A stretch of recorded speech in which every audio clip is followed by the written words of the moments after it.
Hello. Welcome back, everybody. I am your host, Tofu Bandit. Today, we're going to be going over a deck profile. We're going to be covering BlackWargreymon. I know everybody's probably tired of hearing about it, but this is the deck that has been continuous.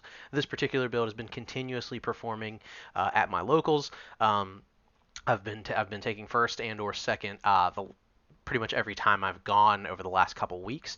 So this deck is tried and true and is able to handle a lot of the different matchups. Um, the matchups that I've lost are not due to the deck's weaknesses. It's due to either my own unfamiliarity with the matchup or just uh, my own lack of forethought when going into the deck and taking different routes to beat different archetypes. So we'll start off with just like everybody else. We'll start off with our eggs. We play one copy of the DP boosting Koromon. Gives you an extra 1,000 DP as long as the Digimon has Agumon or Greymon in its name. So this will always pop. No matter what Digimon it's on top underneath of, it will always pop. It can help you, especially in the mirror match where you're trying to get over certain DP thresholds, as well as giving your Agumons, like your low end, can actually make them somewhat threat and again swing over other rookies to allow you to grind out advantage that way. And then we are playing the main part of our rookies. We're playing four copies of the Draw Koromon.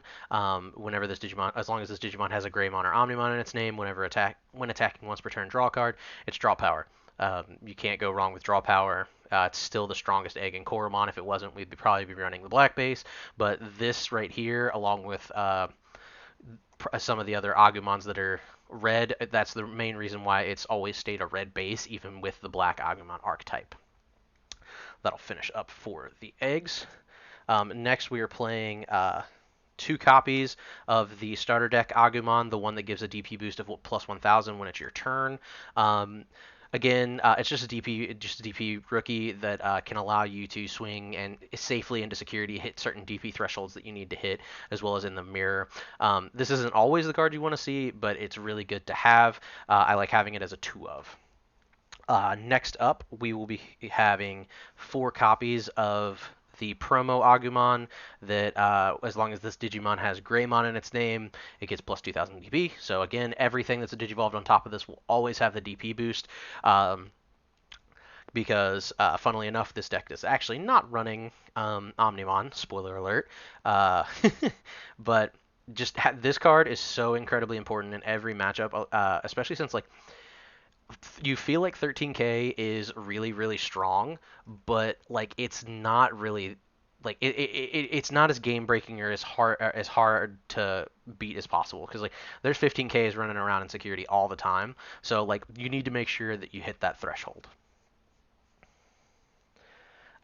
Next up will be four copies of our Searcher Agumon. Bread and butter of the deck, honestly. Searching the top three, adding a Greymon or a Digimon with Omnimon in its name. You're not ever going to get a double hit off of this since we're not running the Omnimon, but being able to look at the top three and add any Greymon, which is, again, anything that's not any Digimon that's not a rookie, is imperative for this deck.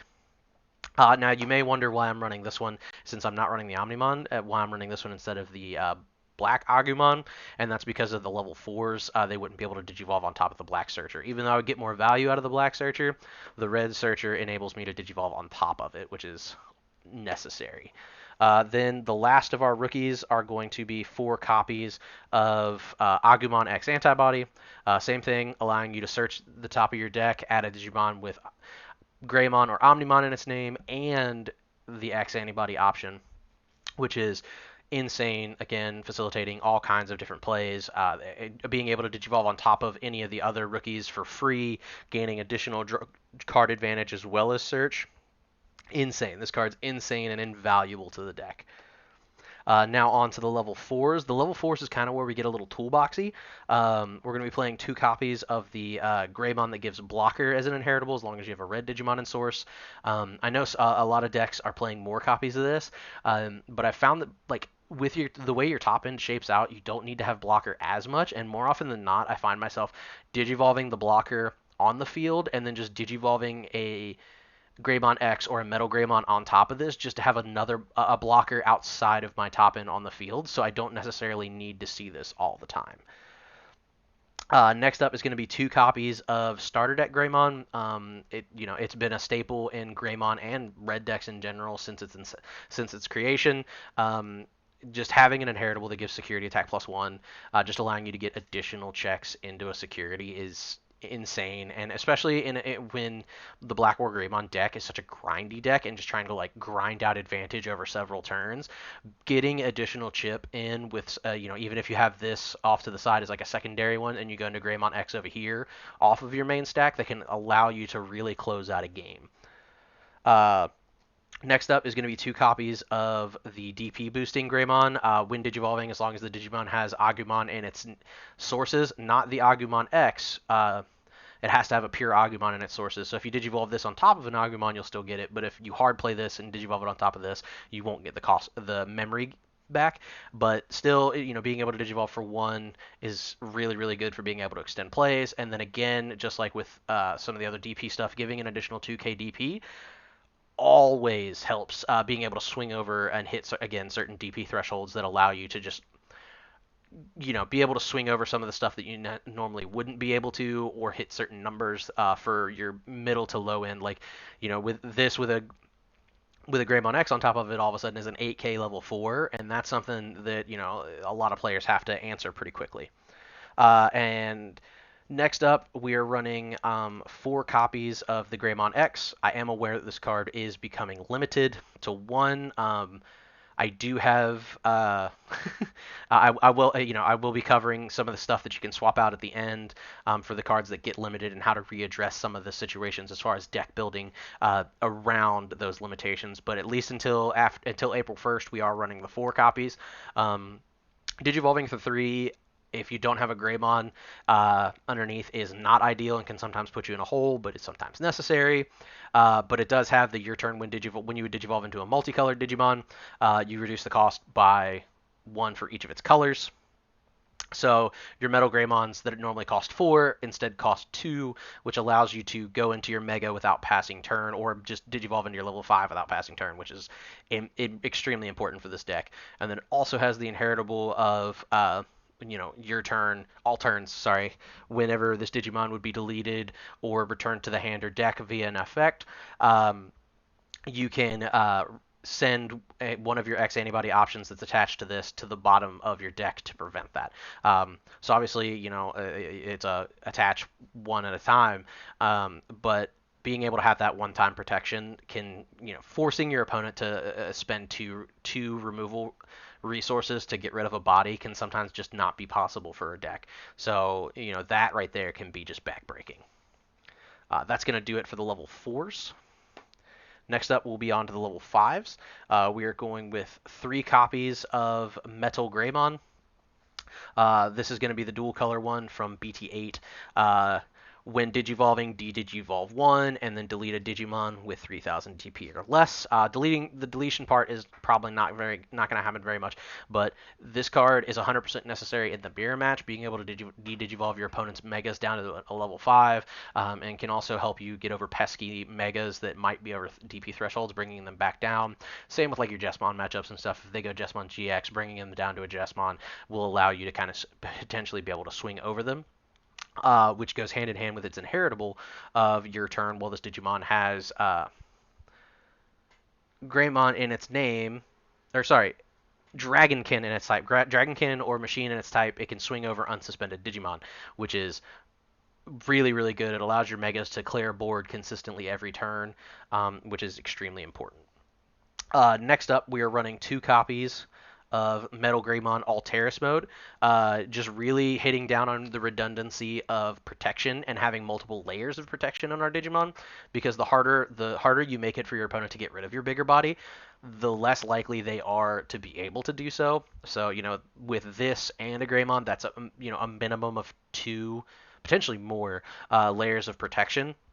So just being able to have this guy is insane. He also digivolves for free on top of a Metal Greymon. So you digivolve into this guy first for 2. You can digivolve into this guy for free, which gives you another draw. And then he also has the added effect of if you have a Tamer in play when you digivolve, you can delete a 5k, which that hits a pretty broad spectrum of Digimon. So, you digivolve into this for 2, draw, de-digivolve something.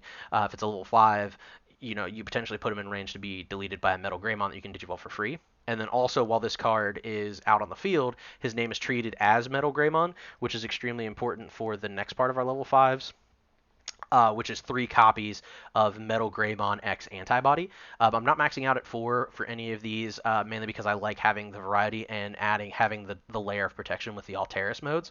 And there's no negative to having multiples Alteris modes in your hand, where there is negatives to having sometimes multiples of these guys, because the Alterises can digivolve on top of themselves, whereas each individual one of these can't. But this does have the ability to digivolve on a Metal Greymon for 1, aka the Alteris mode or the original Metal Greymon for 1. So an additional draw there. And then it gives you DP and de-digivolve protection. So you can't have your DP minus and you can't be de-digivolved, which is phenomenal in your yellow matchups as well as your mirror matchups. And then it also allows you to delete a 6k or lower if you have a Metal Greymon or X antibody in sources, which 9 times out of 10 you will. And then it also has the inheritable of your opponent's turn when a Digimon becomes unsuspended. So it doesn't even have to be your Digimon, which is usually what happens with all your reboots. It can be your opponent's Digimon, but they trash the top card of their security, which grinds out more advantage and prevents your opponent. You checking security bombs that could potentially ruin your day. Something else to note is this is a dual color, so if you digivolve this, even if you don't have an Alteris mode or a Metal Greymon underneath to reduce it to 1, you can still digivolve on the X antibody for 2, which is another big reason why the X antibody version of it, the X antibody Greymon Black Red, is getting limited because it just reduces the cost for so many things. Next up, we will be covering our level 6s. We play 1 copy of BT8 BlackWargreymon. I was originally running this at higher numbers, but I have since cut it down just because it hasn't become as necessary, or it isn't as usable or effective in most matchups as I thought it would be originally. But still having the one being able to potentially double Yuya the same stack turn after turn by going, Metal Greymon X into this, Yuya giving you protection, and then being able to delete Tamers is really good. And then if you have the Metal Greymon, you can potentially swing twice with the ability to swing over Digimon with its own effect. So the way this card reads is when digivolving, if you have a black source, you can delete a Tamer. If you have a red source, you can delete a Digimon up to 4, or sorry, up to 6. I apologize. Right? Not crazy. Yeah, 6 or less. So you can delete, the 3 Cool Boys if you wanted to, or a 3-cost Digimon and a 3-cost Tamer or something like that. But then it also has the all turns once per turn. When an opponent's Digimon will be deleted, I can unsuspend him. So if he has the blocker, you can block, delete something, unsuspend, and potentially block again. If you have swung with your Metal Greymon and then you delete a Digimon with this guy, he unsuspends. So he's got a lot of versatility. He's just not always useful, all 100% of the time. But the times where he is useful has basically done enough to earn him a spot in this, at least one spot on this deck. Next up is 2 copies of Gaiomon, Digivolves for 2 on top of our BlackWargreymon. And then if it has security attack, +1 and reboot inherently. And then when digivolving, if this Digimon has a red source, it gains blitz. And then if it has a black source, de-digivolve 1, which again, with the way this deck works, you'll have all of the, unless you have like the most unideal stack ever, you'll get all of those effects, but bare minimum, you'll at least get blitz. And so with the way that the deck works, you can digivolve, go through your stack, digivolve into this guy, gain blitz, and then with this and the BT8 Metal Greymon, you digivolve twice, have the ability to swing over something, and you have blitz, so you can swing over it, and then as soon as your opponent's turn starts, you have reboot, and potentially if you have the Greymon blocker, you can do that. But this card offers so much versatility, and it is so necessary in the mirror, being able to digivolve and de-digivolve again, and being a 13k with your DP manipulation via your rookies and your champions. You can definitely put a real damper on your opponent's strategies in the mirror, especially if they promote out the BlackWargreymon early. Speaking of which, the last of our megas are going to be 3 copies of BlackWargreymon X Antibody. Now I've heard that some people are cutting this down a little bit, or cutting this down more and more, but to me, this is a card you absolutely want to see every single game. So 4 pretty much guarantees you're going to see multiple copies in a game, like probably more than you want, because you really only need to see like 1 to 2 a game, depending on the way your stacks are. Ideally, you'd like to see a BlackWarGreymon and a Gaiomon, but that's not always. But if you had to pick and choose, this is good universally, like in most of your matchups, but Gaiomon is better in the mirror. But this guy, just like Gaiomon, he digivolves for 2 on top of a BlackWarGreymon. So if this guy's out, you can digivolve any of these 5 on top of him for 2. He has reboot, so he's going to unsuspend every turn. And then your opponent's turn, once per turn, when your opponent declares an attack, if this Digimon has X antibody in its sources, you can redirect the highest DP Digimon into him without having to block. So he's a pseudo blocker in that fashion, very similar to the Magna, as well as the ability to put blocker in via your Greymon. And then also on your opponent's turn, once per turn, whenever a Digimon becomes unsuspended, you delete the Digimon with the lowest DP. So you can redirect the highest and you can delete the lowest, but with the way this deck is orchestrated, they're probably only going to have one body on the field at a time. So you're probably just going to delete that body off every single turn, forcing your opponent to hide and raising a little longer than they probably want to. And with the way this deck works and how it grinds out its advantage, the longer it takes, the longer this stuff is allowed to sit on the field, and the worse you are. This isn't one of those decks where it's like, oh, it came out, it did 3 checks, and now it kind of just like we can answer it. If it doesn't kill you in that turn, you have a chance to answer it. This deck, you have to, if you don't answer it in the first turn, it's just going to continue to grind out advantage, and they're going to continue to starve you of resources. And so it's kind of the reverse of some of the higher speed decks. That'll cover all of our level 6s. Next up is our Tamers.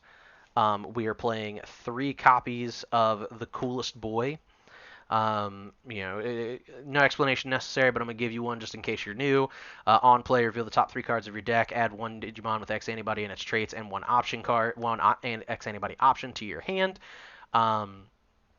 And then whenever your Digimon would digivolve into a Digimon with X antibody and its traits that is the same level as a Digimon, so you go from a base form to an X form, you can suspend this bad boy to gain a memory and draw a card, and it stacks. It is not limited to so if you have 3 out, gain 3 memory, draw 3 cards. It's not always going to happen, but like this is a card you want to see at least one of in every game. So again, if you want to see at least one of it, you always run it at 3. Next up, we are playing 3 copies of Yu Yakuga.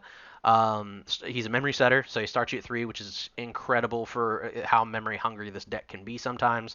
And then your turn, when one of your Digimon with Greymon and its name would Digivolve, you can suspend it to give that Digimon plus 2,000 DP. But if it's Digivolving into a Digimon of the same level, it also gains protection from all of your opponent's options until the end of their turn. So if you go BlackWarGreymon into BlackWarGreymon X or MetalGreymon into MetalGreymon X, you suspend this guy, it gains 2,000 DP and protection from options until your turn comes back around, which is just an effect like that can be absolutely backbreaking to any like if they had an answer, now they have to wait a whole nother turn to use that answer, and by then, like I said, with the way this deck works, you've probably ground out enough advantage to where they're in some serious trouble.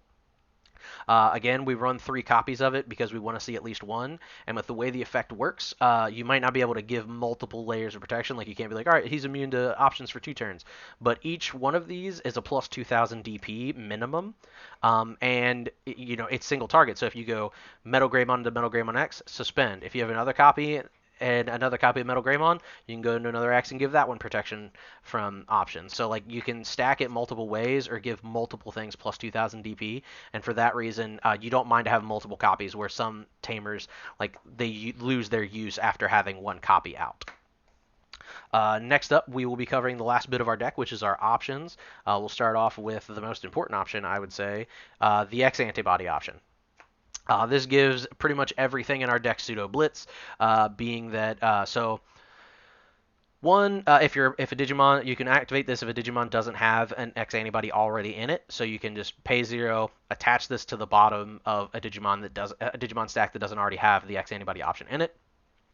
And then when attacking, you can Digivolve this Digimon into a Digimon that has X antibody in its traits. So you can go a slide Digivolve, so you can go from a Greymon to a Greymon X, or you can go up into an X antibody Digimon. So you can go a Greymon into a Greymon or to a Metal Greymon X, as long as it has that X antibody traits. And it's a when attacking effect. So it can give you, it gives it pseudo blitz because it's when attacking, then you can digivolve into your bigger guy. So normally, since the level sixes in this deck cost 5, you'll digivolve into your Metal Greymons, be it like 1 or 2 memory, swing, activate the X antibody to digivolve into your Mega, pass them 3 to 4 memory, but then you have your guy out and then he reboots and does all the stuff. So this card really enables all of that stuff to happen, as well as being the option needed to trigger the Greymon X's inheritable of protection. It can't be trashed, so any blue sources that would strip bottom sources, if it specifically lists 1, you can't trash it. If it lists 2, they trash the one above this, but they don't trash this one. And then if it's triggered in security, you gain a memory and it goes to your hand. So this is a card that, like, if it's in security, you're going to see it. If it's in your deck, you're probably going to see it with how many searches you have. But you still want 3, because again, you don't mind to have multiple, because if you have to activate your Greymon X antibody option to put it to the bottom of the deck, you want to be able to have another one to be able to place under there. And then the last bit of our options are 3 copies of Hades Force. Cost 7, but if you have an X antibody in your sources, which we will most of the time, cost 5 instead. And you get to target one of your Greymon, Digimon with Greymon in its name. So, and keep in mind, Gaiomon, if you don't know, Gaiomon counts as a Greymon. So you can target pretty much not every Digimon that's not a rookie in this deck. You can target with this option, and then you delete Digimon and Tamers whose play cost adds up to the targeted Greymon. So if you choose one of the level 6s that are 13 cost, you delete 13 memory worth of things off of the board, and then your Greymon may attack a player. So you can play this. So, I mean, even if you have Metal Greymon and your opponent has a little bit of stuff on board, you can be like, all right, cool, play Hades Force, blow up their board, swing, go into BlackWargreymon X, delete a security, restand, trash, or if something survives because you only had 8 memory worth of deletion effects, you delete it with the BlackWargreymon when it restands. So this has so much versatility, and then in the security, it just deletes the Digimon with the highest play cost. So anything that's big is gonna die. So again, this is just an extremely versatile option. It's a black and red card, but like with the way, as you've seen with the way the deck is built, you're always going to have a black and red source, especially since your eggs are red and your tamers are black. Like that right there should add up most of the time. So things that a lot of people have said or have noticed is like that I'm not running the Omnimon X, which you know should it basically people are saying like you're even more susceptible to the grandest matchup than the average deck who would be running the Greymon X antibody or the Omnimon X antibody that can stop the attacks. But instead, I've just opted to run additional copies of Hades Force, and that's just because with playtesting and through doing test hands and test securities and stuff, there's been a very very high percentage chance that a Hades Force has ended up in security, and that's all you need is one Hades Force in security to end a Grandis player's day. So, whereas like the Omnimon, if it's in your security, it does nothing. And if you're running it at 1 copy, you're gonna have to spend a lot of searching and digging trying to find this card, and you may not necessarily always find it. So whereas this card, if you see it in hand, you can use it. If it's in security, it wins you the game. It wins you your grandest matchup. So I like leaning more into the Hades Force because it also increases the it increases your win rate against the Crossheart and the Blue Flare matchups, which aren't necessarily like bad matchups in general, but like I would rather solidify my chances against matchups that basically remove chances that my opponent's going to win against matchups versus like a matchup that I'm already going to really struggle with. I would rather have 3 chances of something beating them than running like 1 copy of a card that like if I digivolve into a full stack before Grandis pops off and beats me.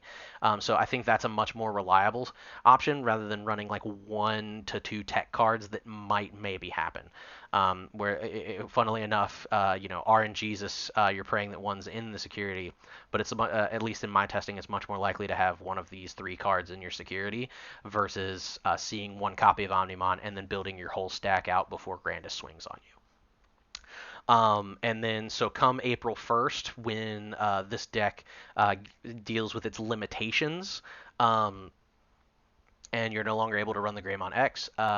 So the way that I plan on running it is we're going to lower our copies of the Metal Greymon, the BT8 Metal Greymon, because that card, while it is really good, is it really only shines in the mirror matchup. But if other players can't really run it either because of its memory cost, then there's a less of a reason to. So I'll probably bump that down to one and run cards like the original Secret Rare Metal Greymon that gives plus 3000 DP, or something along those lines. Maybe potentially the piercing Metal Greymon, but at least until we get BT12. But yeah, just limiting that card and having a Digimon you can Digivolve in the back for 3. Um, that way, when you promote out, you haven't basically, you can spend 3, potentially not pass turn, and then still carry on with what you're doing. Whereas if you Digivolve for 4 and you don't have that Greymon X, it's going to pass your turn, and that's not what you want to see. So I'll probably still keep one just for that matchup, and then get rid of the other 2 for probably the DP boosting Metal Greymon, because that also helps your Venusmon matchup. And then we'll cut the 3 copies of Greymon X for 3 copies of Greymon X. Again, adds redundancy to the it adds redundancy to the metal why can't I think of it? It adds redundancy to the protection that Alterous mode offers, where you trash 2 sources. It's not ideal, but it is what it is. And I mean, it's still searchable. It still does pretty much all of the other stuff, as long as you don't pass turn off your level 5, and you can still like end your board with a Metal Greymon X, digivolving into a Gaiomon or a BlackWargreymon. You're pretty much you're pretty much still set. You're not super worried about whatever you're heading into. So those are the changes that I would make that I'm going to make once April 1st rolls around, and that lasts what, about 2 to 3 weeks, and then we're on to BT12 format, in which like this deck takes a backseat to War Greymon, just plain old War Greymon OTK, in which I'll be doing a deck profile for relatively soon, probably like first week of April. I'll probably do I'll do a regular Wargreymon OTK profile, because that deck is insane and is the fastest OTK we've ever seen. You thought Grandis was bad. um, Way worse. So we will be covering that in the future. But thank you guys for stopping by. I hope you enjoyed, and I hope this deck profile offered some insight, maybe some stuff you didn't know about the deck, or some options to look out for. Or if you're trying to beat the deck, maybe a deeper understanding of it. So either way, thank you for stopping by, and have a good day. I am Tofu, signing off.